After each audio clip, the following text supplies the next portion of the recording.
I'm pretty sure it's done. Let's take it inside.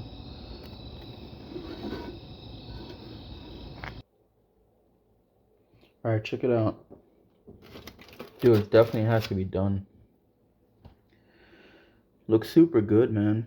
So what I did is I went to the fish market, picked up some parrot fish, came home. Actually, nah.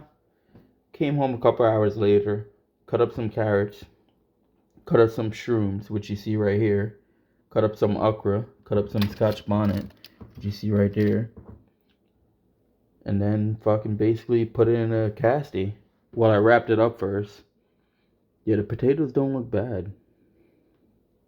Let's take a bite, see how it tastes.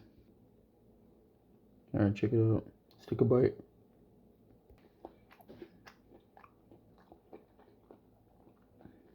Dude, that's packed with a lot of flavors. I wonder how the potatoes taste. Check it out.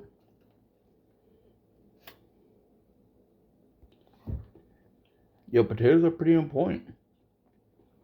Not gonna lie.